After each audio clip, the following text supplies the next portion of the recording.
संतोष नलावड़े, इनका सवाल ऐसा है कि इन्होंने सवाल पूछा कि पाश्चात्य लोगों का बोलने का तरीका, वक्तृत्व और भारतीय लोगों का वक्तृत्व, इसमें क्या फर्क है। क्या भारतीय लोग भी उसी की नकल करते हैं ज्यादातर। तो यानी जैसा तरीका क्या है पब्लिक स्पीकिंग का, जो भी पर्सनालिटी डेवलपमेंट के क्लासेस में पब्लिक स्पीकिंग सिखाया जाता है वो American style of public speaking होता है। सबसे पहले ध्यान दिया जाता है कि आपका फिजिकल अपीयरेंस कैसा हो,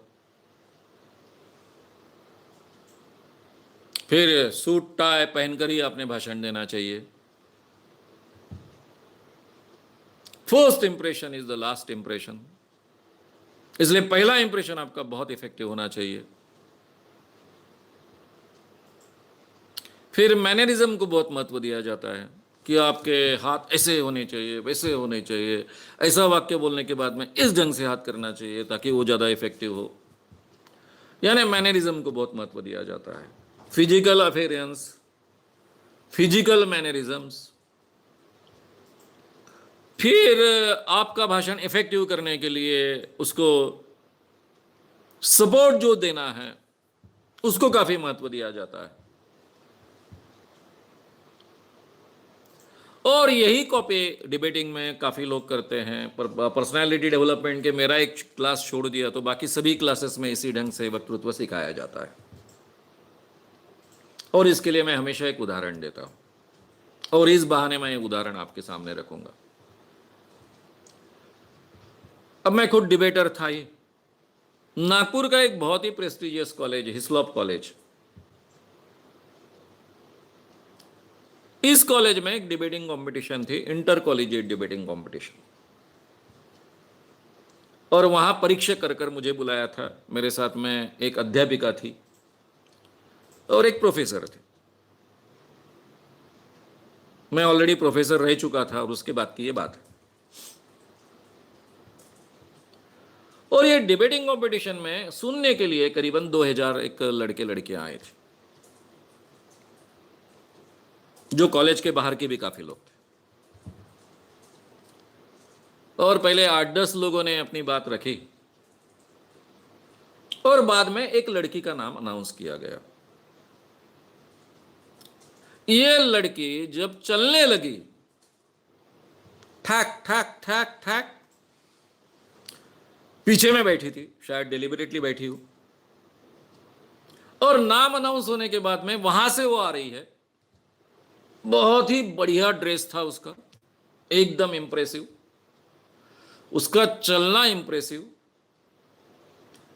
जिस ढंग से ठैक ठैक कर कर आ रही थी वो, सब लोग मुड़कर 2000 लड़के लड़कियां उस तरफ देख रहे हैं, हम परीक्षक भी उसकी तरफ देख रहे हैं। एकदम से जैसे वो स्टेज पर चढ़ी, वेल कॉन्फिडेंट लड़की पोडियम पर जाकर खड़ी हो गई, तो स्टेज पर चढ़ने लगे तो लड़कों ने तालियां बजानी शुरू कर दी।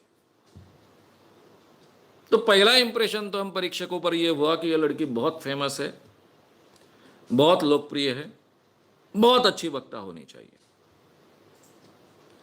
पोडियम पर खड़ी हो गई, उसकी ऊंचाई भी एवरेज लड़कियों से ज्यादा थी, पर्सनैलिटी बहुत इंप्रेसिव थी, लड़की दिखने को बहुत सुंदर भी थी। अब 2000 लड़के जब तालियां बजाते हैं और करीबन 3 मिनट 4 मिनट तालियां बज रही है, तो वो आवाज क्या होगी इसका आपने अगर प्रत्यक्ष अनुभव किया होगा तो ही आपके ध्यान में आएगा। तालियां गूंज रही थी, उसने ऐसा हाथ किया लोगों को और उसके बाद में ऐसा हाथ करने के बाद में तालियां रुकी। उससे भी हम बहुत प्रभावित हुए। लड़की ने बोलना शुरू किया, बहुत इंप्रेसिव तरीके से बात कर रही थी। पहले 3-4 मिनट में हम इतने खुश हुए कि हम एक दूसरे की तरफ परीक्षक देख रहे थे। और मेरे पास बैठी हुई प्राध्यापिका थी, वो कह रही थी कि सर आज ये लड़की फर्स्ट प्राइज ले जाने वाली है।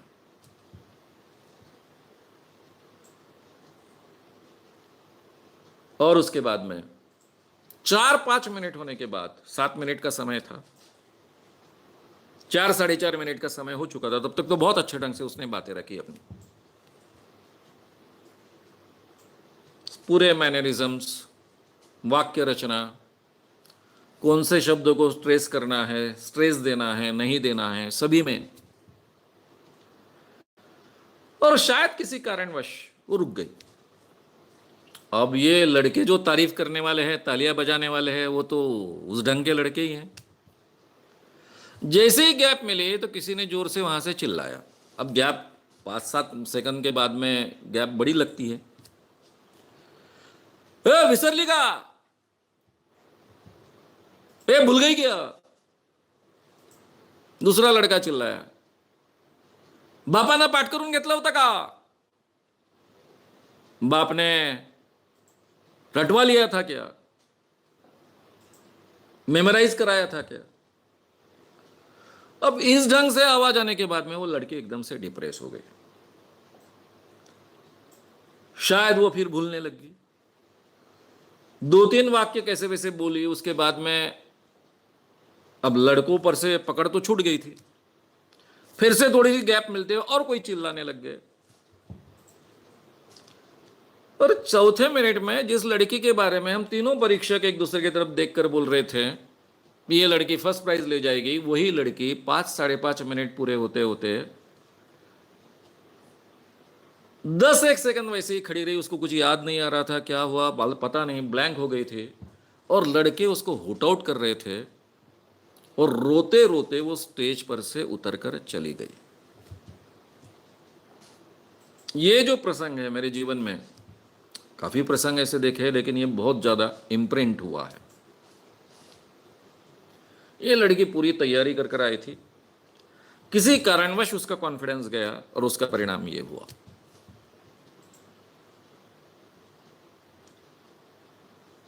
मैं हमेशा कहता हूं कि ये सब गिमिक्स की आवश्यकता भाषण में नहीं होती है और इनका प्रभाव जो होता है वो तात्कालिक होता है। इसलिए मैंने पहला वाक्य उपयोग में लाया था, जिसके पास कहने लायक कुछ है वो हर व्यक्ति उत्तम वक्ता बन सकता है। जिसके पास कहने लायक कुछ है और जो मन से लोगों के पास, लोगों तक ये बात पहुंचाना चाहता है, वो हर व्यक्ति बहुत बढ़िया वक्ता बन सकता है।